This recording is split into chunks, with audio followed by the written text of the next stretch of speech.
Danam Nagender కుంభముంచిన AICC నివేదిక. ఏంటి ఆ నివేదిక అంటారా? జూబ్లీహిల్స్ బై ఎలక్షన్ సంబంధించిన స్టార్ క్యాంపెయిన్‌కి సంబంధించిన లిస్టు విడుదల చేయడం అయితే జరిగింది. దాంట్లో భాగంగానే దానం నాగేందర్ పేరు ఇవ్వడము ఇప్పుడు చర్చనీయంగా జరుగుతా ఉంది.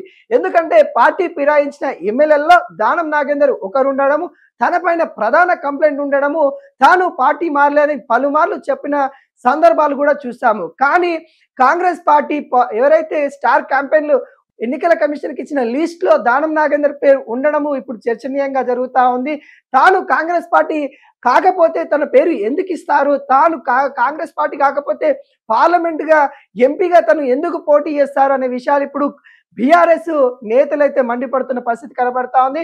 మరోసారి స్పీకర్‌ని కలిసి మరి దానం నాగేందర్ పైన కంప్లైంట్ చేయడానికి సిద్ధమైనట్టు కూడా కనబడతా ఉంది. ఇప్పటికే బీఆర్ఎస్ అయితే అన్ని మంతనాలు కూడా పూర్తి చేస్తున్నట్టు కూడా కనబడతా ఉంది. ఎందుకంటే గతంలో కూడా దానం నాగేందర్ పైన బీఆర్ఎస్ చాలా విషయాలపైన మండిపడింది. చాలా విషయాలు రేజ్ చేస్తూ తనని ఖచ్చితంగా రాజీనామా చేయాల్సిందే, ఉప ఎన్నిక ఖైరతాబాద్‌లో రావాల్సిందే అనే విధంగా ఫైట్ చేసిన తీరును చూస్తా ఉన్నాము.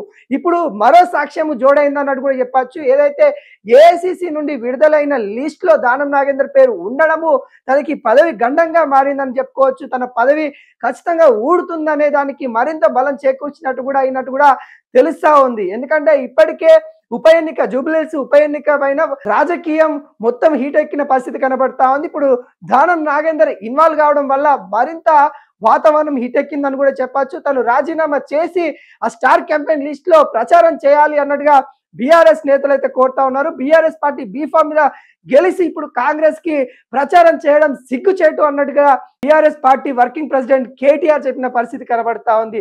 ఇలాంటి వ్యాఖ్యలు కూడా మరిన్ని వచ్చే అవకాశాలు అయితే కనబడతా ఉంది.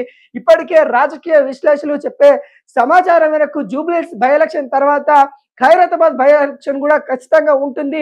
దానం నాగేందర్ ఖచ్చితంగా రాజీనామా చేయాల్సిన పరిస్థితి తన కోరి తనే తెచ్చుకున్నాడు అన్నట్టుగా రాజకీయ విశ్లేషకులు అయితే చెప్తున్న పరిస్థితి కనబడతా ఉంది. దానం నాగేందర్ కి ఖచ్చితంగా రాజీనామా చేయాల్సిన పరిస్థితి కనబడుతుంది. ఎందుకంటే చట్టం దృష్ట్యా కూడా ఈ సాక్ష్యాలే బలంగా ఉండబోతా ఉంది.